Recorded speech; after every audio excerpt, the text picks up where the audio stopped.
Hi friends, how are you guys doing today? Welcome to my studio. My name is Tamara ENCORE Hudson. That's how you can find me on the socials. And I have been working with Amy Howard at Home Paint for 6 years now. And for today's paint-a-thon, I want to take a tad bit of a little different approach. And I know I don't have a big piece of furniture here in front of me because I want you to be able to get up close. I want to try to help with one of the things I keep hearing a lot on the before and after page. I know some people, when they first start working with Cracked Patina, there are a couple frustrations, and I think I can help you with that so you can get the end result that you guys want. So I'm going to show you a couple examples, and Josh, of course, my cute husband, is doing camera work today. This is an example of a piece that is carved, and it's got Chinese red underneath it, some cracked patina, and then we came in with our black, and there's all kinds of other things going on here as well. But there's some little natural cracking kind of going on in there. This is when you're going to use your lighter colors, and you're not going to do a big, huge difference between your first layer and your next layer. And I'm going to explain all of this, but I just wanted you guys to get an idea here of what it looks like on a carved piece. And then I'm going to show you how to do it on a nice flat surface. Like say it's a dresser, a chest of drawers, a table that you want to have this look. And I think one of the biggest things I also want you to think about is, why would you want this look? Like what is it doing? It is giving you that natural age.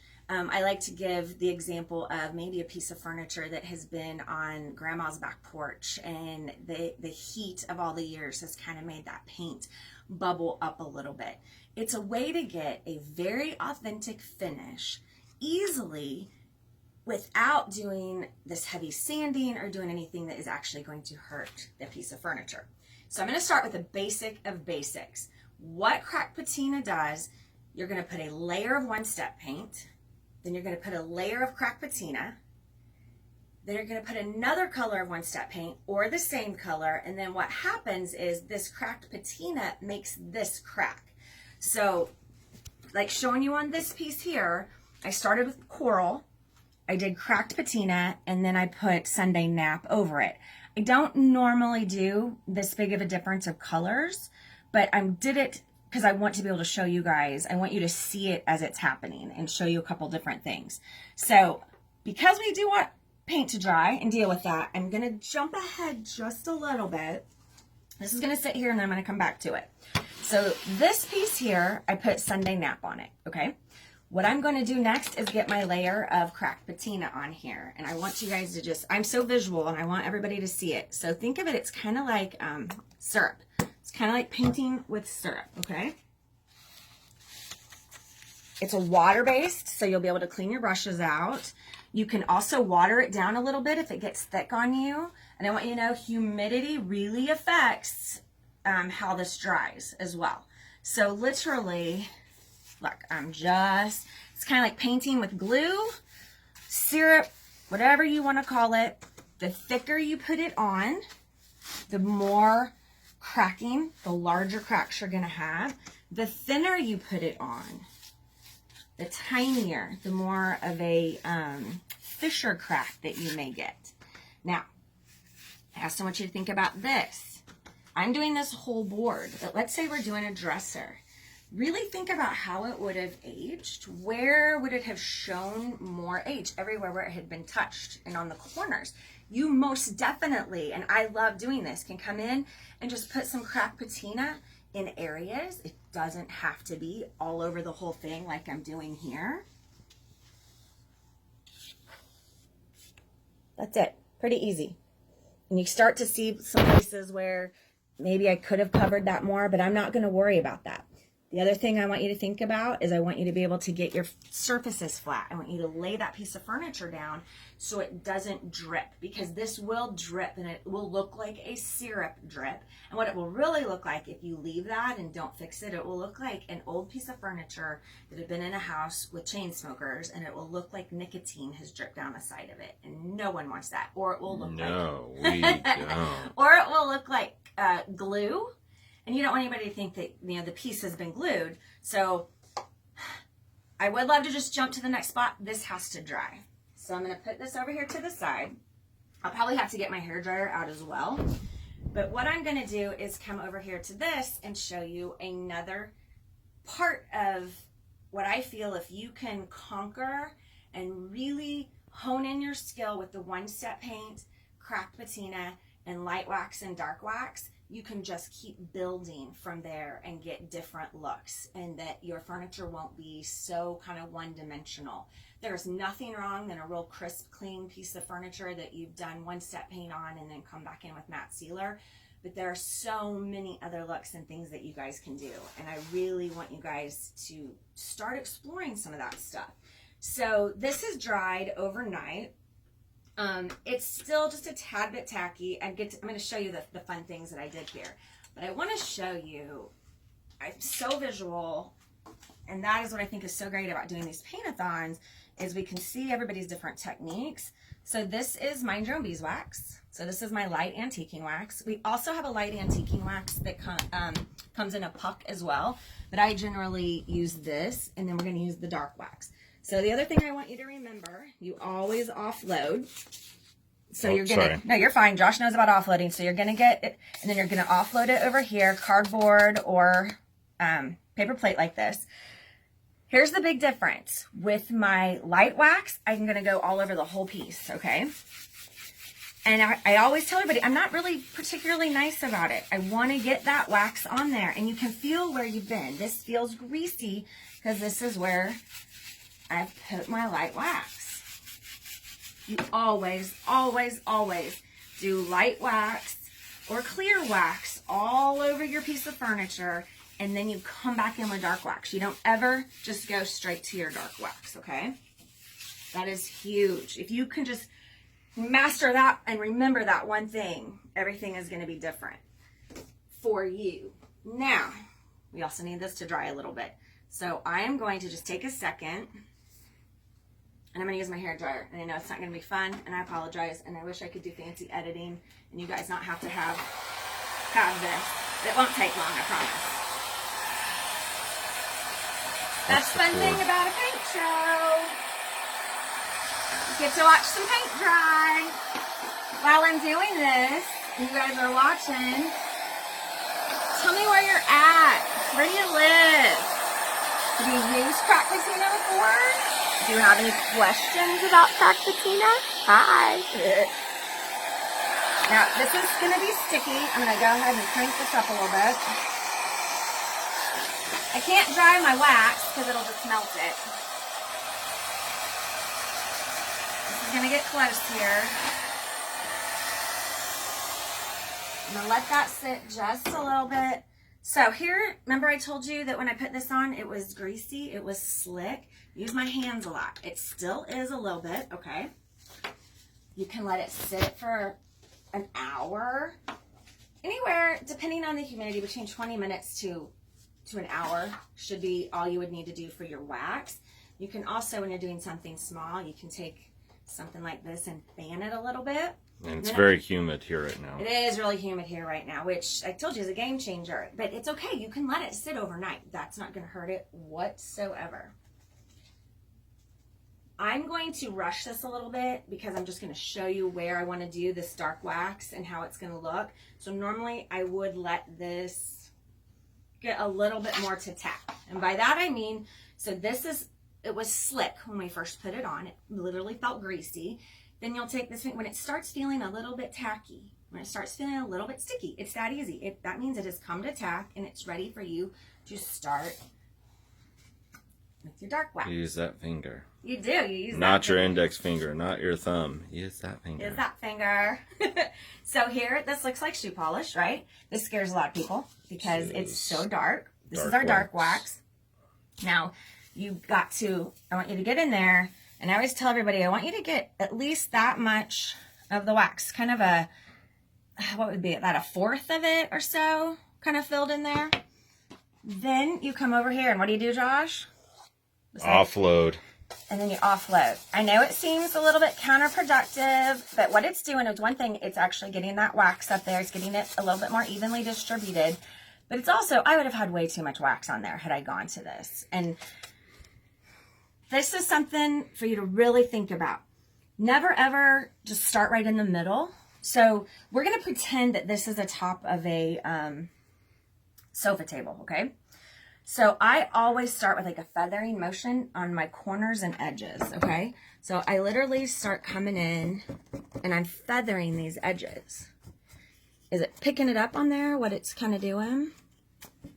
Yeah. And I'm not going to go too far. It's very little. It's kind of slight. Then... No feathering. Then you come in Feathering. and you lightly come over the whole thing. You're not going to go as pronounced.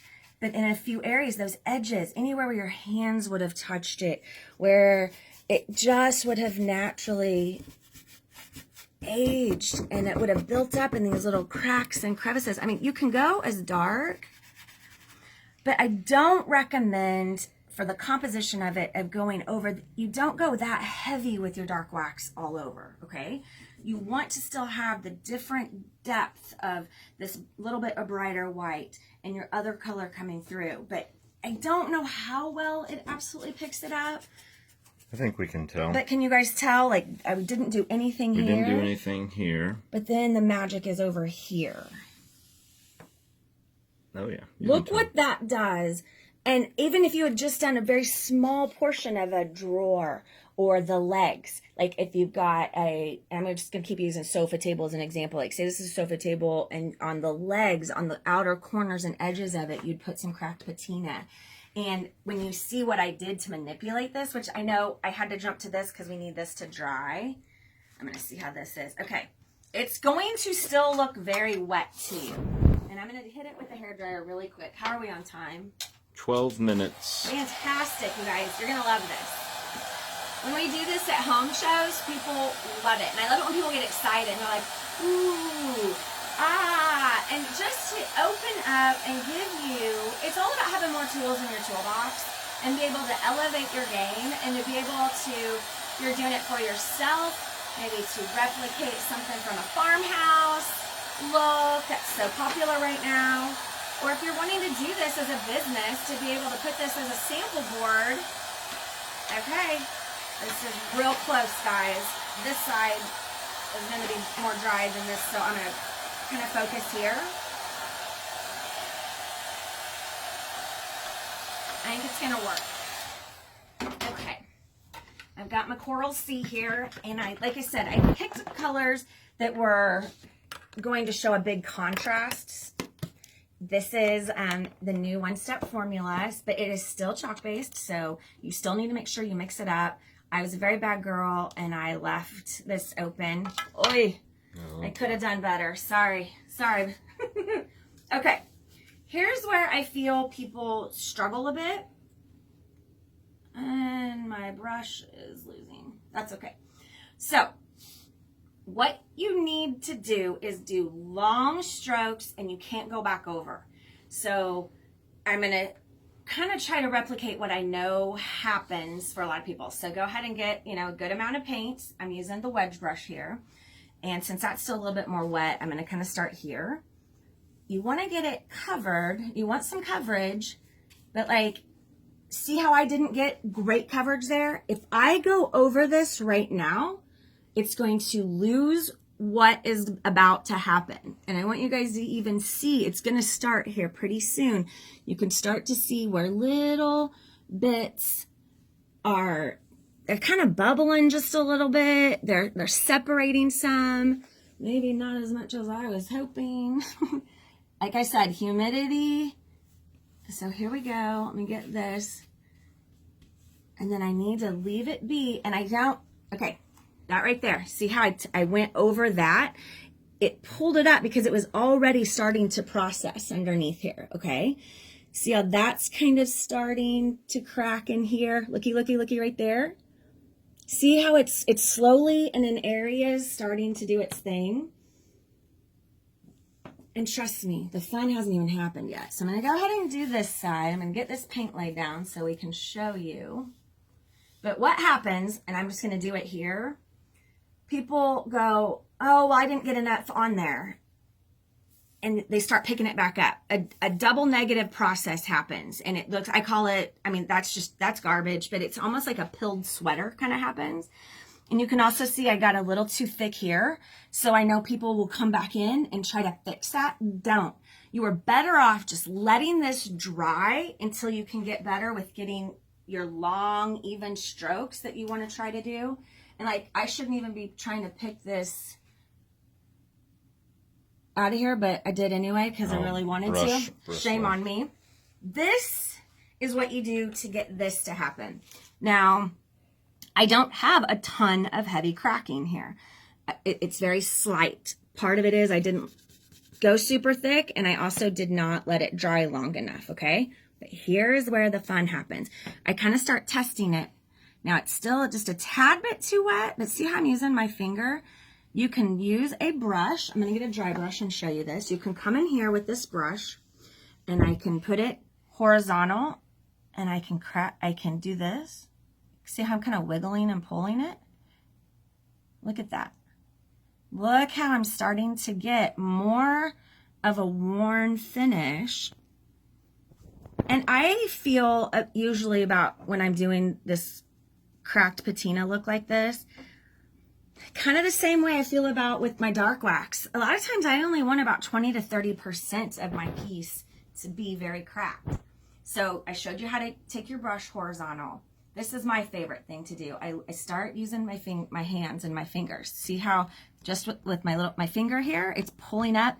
That looks like, to me, something that has been a great barn find that was never intended to go into my house perfectly painted. I want it to have a natural age look, and I start literally picking it up. See, with the palm of my hand. Maybe I think that is a little too much. The best part about it, once this dries, I can come back in and I can do another layer.